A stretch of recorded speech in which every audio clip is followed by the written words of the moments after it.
అందరికీ నమస్కారం. నేను మీ బీసరెడ్డి. మారాలండి. ఏదో ఒక సమయంలో మనిషి మారాల్సిన సమయం వస్తే ఖచ్చితంగా మారాలి. ఇప్పటివరకు అయితే నేను టీడీపీ యాక్టివిస్ట్గా పనిచేశాను. ప్రతి విషయంలో టీడీపీకి అనుకూలంగా పనిచేశాను. దాదాపుగా 4 సంవత్సరాలుగా నా ప్రతి వీడియోలో కూడా 99% టీడీపీకి అనుకూలంగానే నా వాయిస్ ఉండేది. కొంతమందితో మాట్లాడిన తర్వాత కొంతమంది ఎఫ్బీలో మెసేజ్లు పెట్టి ఒక 3-4 రోజుల్లో నేను లేపేస్తారు అబ్బాయి, ఎప్పుడు బాపట్ల గవర్నమెంట్ మెడికల్ కాలేజీకి సంబంధించి వీడియో చేసిన తర్వాత నా ఎఫ్బీ సెర్చ్ చేసుకొని మరి కొంతమంది మెసేజ్లు పెట్టారు. వాళ్ళ ఆవేదన కూడా మనం అర్థం చేసుకోవాలి.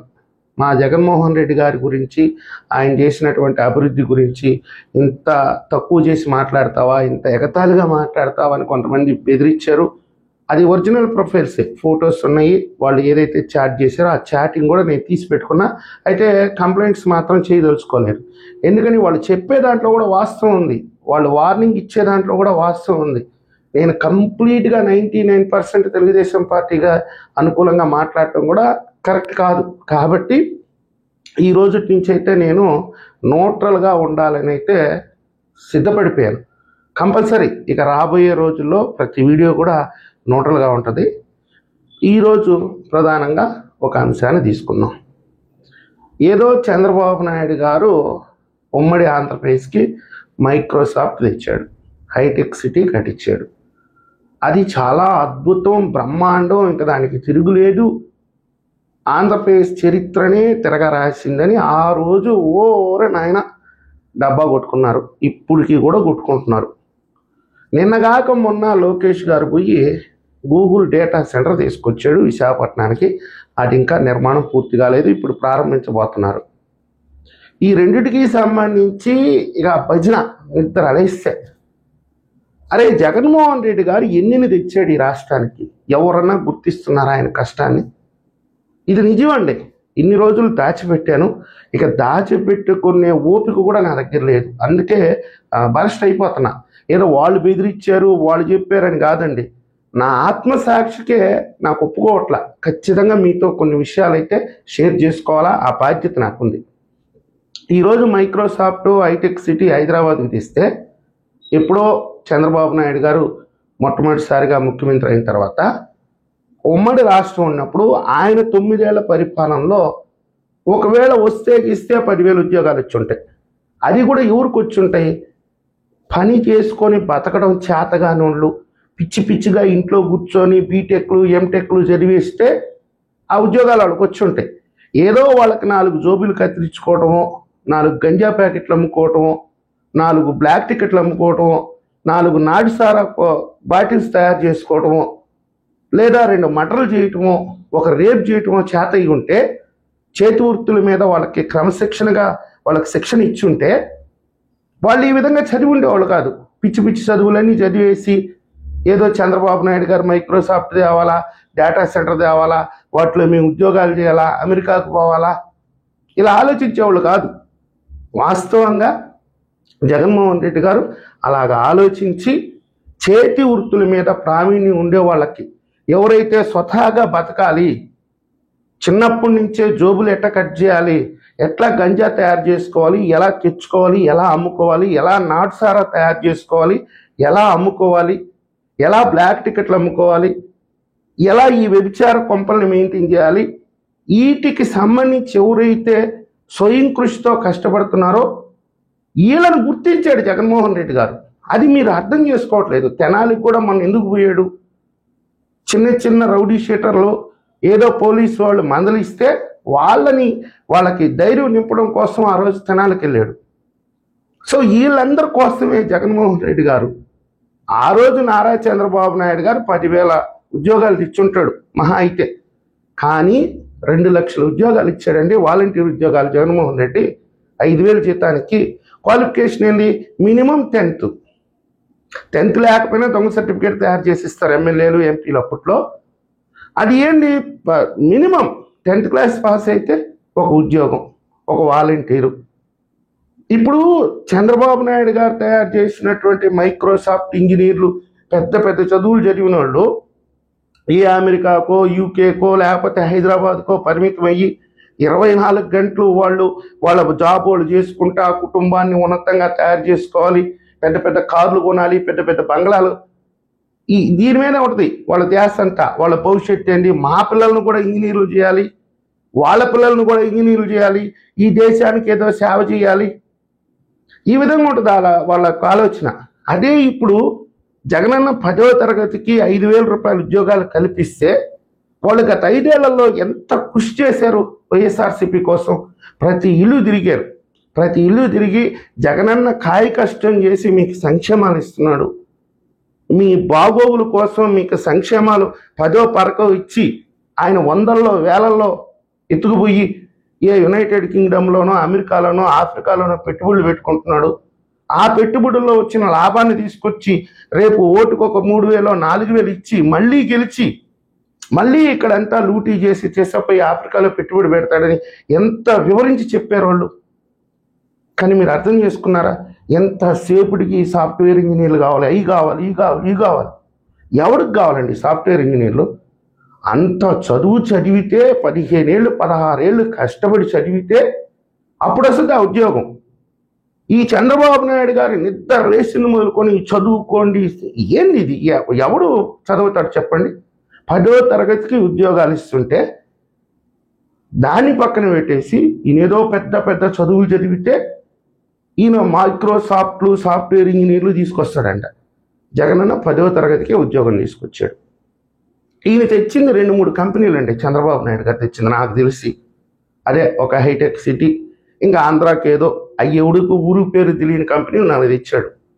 జగనన్న 5 సంవత్సరాల పరిపాలనా కాలంలో దాదాపుగా 136 కంపెనీలు తెచ్చాడు. 136 కంపెనీలు రాసి పెట్టుకోండి. ఎన్ని బ్రాండ్లు తెచ్చాడు, మద్యం బ్రాండ్లు ఎన్ని కంపెనీలు తెచ్చాడు. రోజుకొక బ్రాండ్ చొప్పున దాదాపుగా 136 బ్రాండ్లు వచ్చినాయి. అది ప్రతి ఒక్కరికి తెలిసింది, సోషల్ మీడియాలో వైరల్ అయినాయి. అది ఆరోగ్యానికి మంచిదా చెడ్డదా పక్కన పెడితే ఇన్ని బ్రాండ్లు, గోల్డ్ మెడల్ తెచ్చాడు, ప్రెసిడెంట్ మెడల్ తెచ్చాడు, 8PM తెచ్చాడు, అమరావతి తెచ్చాడు, ఏపీ క్యాపిటల్ తెచ్చాడు, బూమ్ తెచ్చాడు. ఇన్ని కంపెనీలు జగనన్న తెస్తే ఎంతసేపటికి జగనన్న ఉంటే కంపెనీలు రావు. చంద్రబాబు నాయుడు గారు పట్టి పీడితే ఒక 5 కంపెనీలు వచ్చి ఉంటాయేమో. జగనన్న ఎన్ని కంపెనీలు తెచ్చాడు, ఎంతమందికి ఉపాధి కల్పించాడు? గత 5 ఏళ్లలో ఎంతమంది ఉపాధి? పోలీస్ స్టేషన్ కాడ ఒక 2-3 ఉండేది వైఎస్ఆర్సీపీ కార్యకర్తలు, ఎంఆర్ఓ ఆఫీస్ కాడ 2-3 ఉండేది, ఇంకా ఏ కార్యాలయం దగ్గరైనా సరే 4-5 కూర్చొని ఉండేది వైఎస్ఆర్సీపీ వాళ్ళు. ఎవరన్నా ఫిర్యాదుదారుడు వస్తే వాళ్ళ దగ్గర నుంచి 10వ పరకో తీసుకొని ఎంత కష్టపడి సెటిల్మెంట్ చేశారు. ఈరోజు టీడీపీ కార్యకర్తలు, జనసేన పార్టీ కార్యకర్తలు ఎక్కడైనా కనిపిస్తున్నారా ఎంఆర్ఓ ఆఫీస్ దగ్గర? ఏదైనా పోవాలంటే మనం డైరెక్ట్గా అధికారినే కనుక్కోవాలా, మనం ఏదన్నా కావాలంటే డైరెక్ట్గా మనమే పిటిషన్ వేసుకోవాలా. ఏదైనా 10 రూపాయలు ఇస్తాము పని చేసి పెట్టండి రా నాయన అంటే మా వల్ల కాదని చెప్తున్నారు. మేము ప్రభుత్వంలో ఇన్వాల్వ్ కాలేం, మీకు ఏదైనా కష్టమైతే చెప్పండి మేము పోరాడతాం. ఆ పోరాడేది ఎందుకు? మేమేదో 10 రూపాయలు ఇచ్చి పని చేసుకుంటాం కదా. గతంలో జగన్మోహన్ రెడ్డి గారి పరిపాలనలో ప్రతి దగ్గర వైఎస్ఆర్సీపీ కార్యకర్తలు ఎంత ప్రజాసేవ చేశారండి. 1 లక్ష రూపాయల పని మనకు కావాలి అంటే ఒక 10,000 20,000 ఇస్తే జగనన్నకి మేము రుణపడి ఉంటామని చెప్తే వాళ్ళు పని చేసుకొని తీసుకొచ్చేవాళ్ళు. రాజకీయంగా ఎంత అభివృద్ధి చేశాడు రాష్ట్రాన్ని. ఇంకేదో మొన్న సిఆర్డిఏ బిల్డింగ్ అమరావతిలో కట్టామని చెప్పి ఏదో తెగజించుకుంటున్నారు. అమరావతిలో సిఆర్డిఏ బిల్డింగ్ కట్టేసాం, అమరావతిలో మొట్టమొదటి బిల్డింగు అది కట్టాం, ఇది కట్టామని చెప్పి టీడీపీ వాళ్ళు పెద్ద భజన చేసుకుంటున్నారు. దేనికండి ఆ బిల్డింగ్ నాకు తెలియకడైతే? దేనికో చెప్పండి. ఒక రౌండ్ ప్యాకెట్ వేసుకోగలమా? దాని లోపల కూర్చొని ఒక 3 అంచులు ముందు కొట్టగలమా? లేదా ఎవరినన్నా తీసుకొని లోపల పోయి కూర్చోగలమా? అసలు మనకు పర్మిషన్ ఉందా సామాన్యులకి? అదే నేను 3 సంవత్సరాల క్రితం అమరావతికి పోతే ఏ తుప్పల్లో చూసినా, ఏ గుంటల్లో చూసినా, ఏ కాలువల్లో చూసినా పేకాట ఆడుకునేవాళ్ళు, గంజాయి కుట్టేవాళ్ళు, మందు తాగేవాళ్ళు, ఎక్కడికి పోయినా బీరు బాటిల్లే. అది స్వేచ్ఛ ప్రజాపాలన అంటే. అమరావతిని ఊరికే ఐడియల్ చేయలేదు జగనన్న. ప్రజల స్వేచ్ఛ కోసం, అది ప్రజా రాజధాని కాబట్టి ప్రజలందరూ దాన్ని వినియోగించుకోవాలి కాబట్టి అందుకని ఆయన ఆ విధంగా దాన్ని తయారు చేశాడు. అందుకే 3 రాజధానులు అన్నాడు. దయచేసి ప్రతి ఒక్కరూ అర్థం చేసుకోండి. ఇకపోతే చంద్రబాబు నాయుడు గారు అల్లా హాస్పిటల్ కట్టాడు, ఈ హాస్పిటల్ కట్టాడు, ఆ రోడ్లు వేసాడు, ఈ రోడ్లు వేసాడు. జగనన్న దాదాపుగా 30,000 నిర్మాణాలు చేశాడు. ఎవరికి తెలియదు, మీరు షాక్ అయిపోతారు. దాదాపుగా 2 తెలుగు రాష్ట్రాల్లో కలిపి అధికారంలో లేకుండానే 30,000 నిర్మాణాలు చేశాడు జగనన్న. ఏంటి ఆ నిర్మాణాలు? కనీసం మీకు తెలుసా? రాజశేఖర రెడ్డి విగ్రహాలండి. ప్రతి కిలోమీటర్కి ఒక రాజశేఖర రెడ్డి గారి విగ్రహం, ప్రతి ఊరికి ఒక రాజశేఖర రెడ్డి గారి విగ్రహం, ఎక్కడ పట్టినా రాజశేఖర రెడ్డి గారి విగ్రహం. చంద్రబాబు నాయుడు గారి చరిత్రలో ఎప్పుడన్నా ఇలాంటి నిర్మాణాలు, ఇంత అద్భుతమైనటువంటి కట్టడాలు కట్టాడా? దయచేసి మీరు అర్థం చేసుకోండి. ప్రజలకు అర్థమయ్యే విధంగా పరిపాలన చేయాలి. కానీ ఎవరో పెద్ద పెద్ద చదువులు చదువుకొని వాళ్ళేదో ఈ రాష్ట్రాన్ని ఉద్ధరిస్తున్నట్టు ఈరోజు వైఎస్ఆర్సీపీ మేధావులు చెప్తుంటే నాకు నిజంగా ఆశ్చర్యం వేసిందండి. ఒక కంప్యూటర్ అనేది ఒక హార్డ్ డిస్క్ లాంటిదే కదా. ఇప్పుడు విశాఖపట్నంలో తెచ్చే డేటా సెంటర్ ఒక కంప్యూటర్లో ఉండే హార్డ్ డిస్క్ లాంటిదే ఆ డేటా సెంటర్. ఆ హార్డ్ డిస్క్ లాంటిది అంటే డేటా సెంటర్ అంటే సేవింగ్.